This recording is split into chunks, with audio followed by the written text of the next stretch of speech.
Salam Aidilfitri dan salam Sarawakku sayang. Buletin Tukas edisi malam 13 Mei 2021 bersama saya Grace John Lee. Berita utama, projek naik taraf jalan masuk ke Bandar Limbang giat dilaksanakan bagi memberi keselesaan kepada pengguna jalan raya.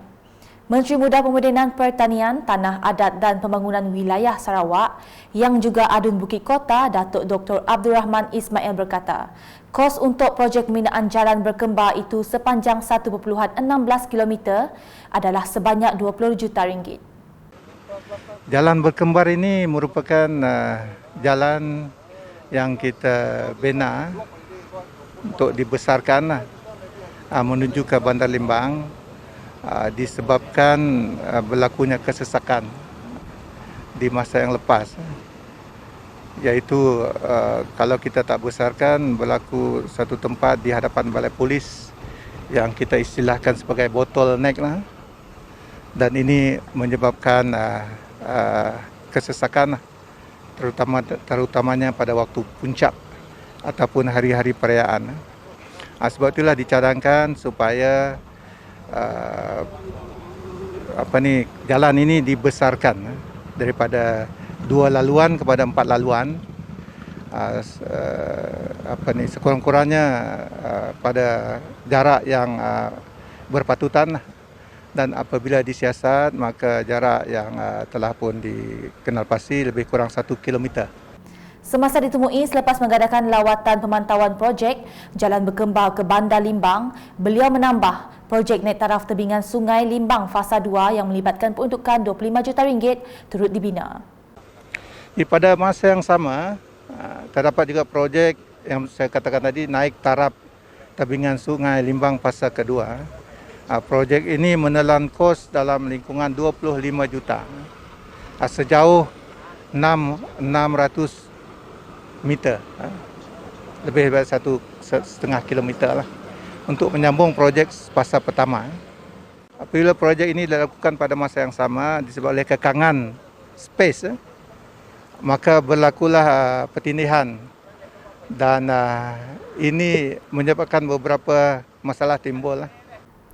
Seterusnya, Persatuan Bulan Sabit Malaysia PBSM Negeri Sarawak telah memberi sumbangan pelitup muka kepada Sekolah Kebangsaan Abang Amin bin Tangor. Sumbangan diserahkan Adun Meradong Datuk Ding Kuang Hing kepada Guru Besar SK Abang Amin, Abang Saini, Abang Haron pada Rabu. Datuk Ding yang juga pengerusi PBSM Daerah Sarike turut menyerahkan sumbangan cecair pembasmi kuman, fog machine dan disinfektan fog kepada sekolah yang mempunyai 360 murid tersebut. Beliau juga berharap pihak sekolah memainkan peranan untuk memutuskan rantaian pandemik COVID-19.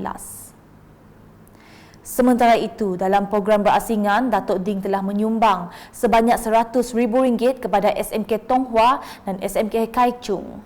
Menurutnya, unit khas di bawah Menteri Kerajaan Tempatan dan Perumahan Sarawak, Datuk Seri Dr. Sim Kui Hian, berperanan menyelaras dan menyelia bantuan kewangan daripada kerajaan negeri untuk disalurkan kepada sekolah-sekolah Cina. Katanya, peruntukan berkenaan perlu diurus dengan betul agar bantuan kewangan secara konsisten dapat diberikan kepada sekolah-sekolah Cina setiap tahun.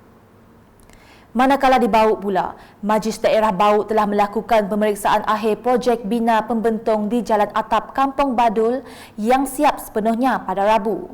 Projek di bawah peruntukan khas Ketua Menteri Sarawak itu telah dilaksanakan dengan kos sebanyak RM30,000. Pada Januari lepas, hujan lebat berterusan telah mengakibatkan pembentong di kawasan berkenaan mengalami kerosakan. Adun Tasik Biru Datuk Henry Ginep seterusnya membawa perkara tersebut kepada Ketua Menteri Sarawak dan memohon dana bagi kerja-kerja membaik pulih kerosakan yang diakibatkan oleh bencana tersebut.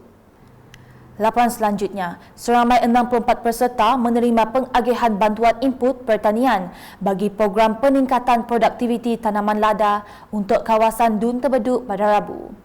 Kesemua pekebun lada daripada 4 kampung dari kawasan berkenaan menerima bantuan seperti baja dan racun serangga yang dianggarkan berjumlah RM128,000. Peruntukan tersebut adalah menerusi Kerajaan Sarawak menerusi Adun Tebeduk Datuk Amar Michael Maninjawong. Pengagihan bantuan pertanian tersebut telah dikendalikan oleh Pejabat Pertanian Daerah Tebeduk. Sekian edisi malam bersama saya Grace dan kru penerbitan. Berita lebih lanjut boleh didapati di semua platform media sosial UKAS termasuk portal ukas.sarawak.gov.my dan pastikan anda subscribe UKAS channel di YouTube. Selamat Hari Raya Aidilfitri dan salam UKAS.